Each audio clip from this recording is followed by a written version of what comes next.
शदाद coat में गुज़श्ता 8 सालों से करोड़ों रुपए की लागत से बनने वाले जदीद सहूलियात से आरास्ता डिजिटल लाइब्रेरी का काम शुरू होने से पहले ही बंद हो गया।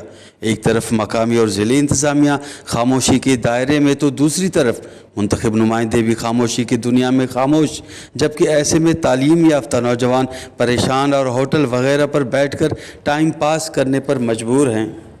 लाइब्रेरी जेकी आहे उन जो कमु तमामु रोलाड़े में आहे ऐं जेके शागिर्द आहिनि हितां जा उहे तमामु परेशान आहिनि। लाइब्रेरी में जेके शयूं जेके फैसिलिटीज़ मुहैया थियल हुयूं उहे उन जेके बि मटीरियल हुयो उहो चोराइजी वियो ऐं उन जो जेको ठेकेदार आहे उहो पाण हितां ज़ाहिर न आहे ऐं असां इहा इल्तिजा कयूं था मीर नादिर ख़ान मक्सी जेके बज़ारि असां इहा बि ॻाल्हि रखी हुईसीं जॾहिं त लाइब्रेरी ॾेखारी बि हुईसीं त हिन लाइब्रेरी जो कमु रुकियो वियो आहे। सो असां हर इदारे खे अपील था कयूं त हिन लाइब्रेरी खे जल्द से जल्द इस्तेमालु। गवर्नमेंट के जो कल्चरल डिपार्टमेंट का है उसका एक प्रोजेक्ट है जो अभी तक तकमील को नहीं हो सका है।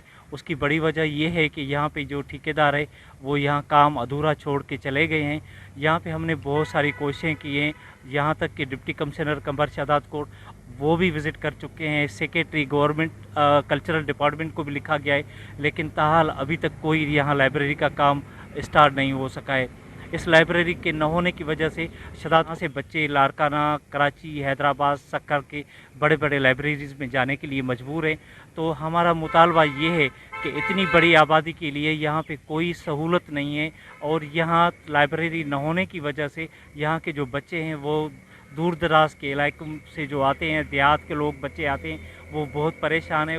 8 साल का अरसा गुजरने के बावजूद ताहाल डिजिटल लाइब्रेरी का काम शुरू न करना एक सवालिया निशान है मुंतखब नुमाइंदों की कारकर्दगी पर।